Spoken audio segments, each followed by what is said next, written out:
One of the common misunderstandings about Buddhism is that Buddha said life is suffering. Now one can think, why Buddha speaks about suffering? Why Buddha is so pessimistic? Isn't there anything to be happy about life? There are happy experiences that we gain in life. Why Buddha can't speak about this? Now this confusion happens when the Pali word Dukkha, which is the first noble truth, is translated to English. The most common translation for Dukkha, the word Dukkha, is suffering. From this one can think, okay, the Buddha says life is suffering. But when the Buddha used this word Dukkha in his first noble truth, Buddha meant something profound and deep. Yes, Dukkha can be understood as suffering in a more superficial meaning, but it has a more deeper meaning when the Buddha used this word in his context. So I want to show you from this video what actually Buddha meant by when he said life is Dukkha. In his book, Noble Truth, Noble Path, Venerable Bhikkhu Bodhi mentioned about this as follows, I quote, Buddha drew this word out from its original context and gave it a deeper significance, using it to highlight the inescapably flawed, deficient, and unsatisfactory nature of sentient beings. Now, when you consider this point of view, we can understand that not only painful experiences, but also all the experiences has this inherent nature of impermanence and also inherent nature of unsatisfactoriness. Now, by this, Buddha did not mean that life is a total misery. Buddha also speaks about happinesses and joys that we can achieve in this life. We've talked about this in a video. We've talked about the 4 types of happinesses that Buddha teaches us to achieve in life as a householder.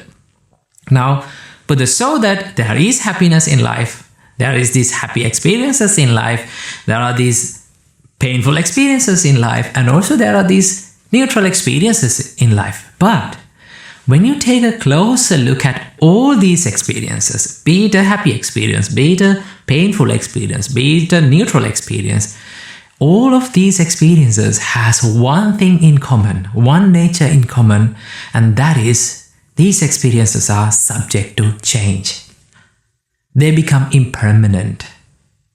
And as they are fleeting and as they are transient, these experiences cannot give a person a complete satisfaction, right? Because we experience these feelings and experiences, and we think this will last forever. But the true nature of every experience is that it is subjected to change. As it is subjected to change, it doesn't give you the fullest satisfaction. When you are not satisfied with that experience, there is suffering, right? Always unsatisfaction is something that is missing in your life, right? In everyone's life, in every human being's life, when you take a closer look at the person's life, there is something that is missing in life. We think, I wish I had that. I wish I had this, right? I wish I could do that and this. This unsatisfied nature is what makes the suffering. So the Buddha mentioned this in his sutras, but the Buddha said, Yada niccang tan dukkhang. What is impermanent is suffering. So the suffering doesn't occur just because of the painful feelings, because it occurs because our mind, our lives are not satisfied with these experiences. We think when we experience a happy feeling, okay, a pleasurable feeling, we think this experience will last forever. But the inherent nature of that experience is that it is changing, right? It becomes impermanent.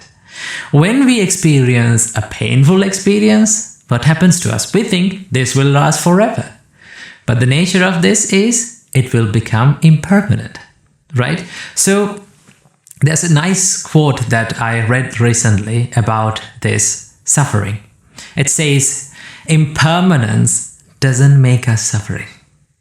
Wanting things to be permanent when the inherent nature of everything is impermanent is what makes us suffering, right? So wanting things to be permanent is what we call the cause of suffering. The Buddha understood the cause of suffering as tanha. Tanha can be translated into English. One of the closest translation to tanha is the thirst, right? That means there is this unsatisfied nature. When you consider the word thirst, it has this nature of unsatisfied nature, looking for something, yearning for something, right? So understand that when the Buddha used the word dukkha, he did not only refer to these physical unpleasant feelings, but he used this word to give you an idea about this unsatisfied nature of all these experiences. So it is much better to learn the word dukkha as it is and learn it and use it without translating and understand the meaning behind it. So I hope you got some idea about the word dukkha and what actually the Buddha meant by the word dukkha. So I wish you all, may all of you be able to realize the Four Noble Truths in this life.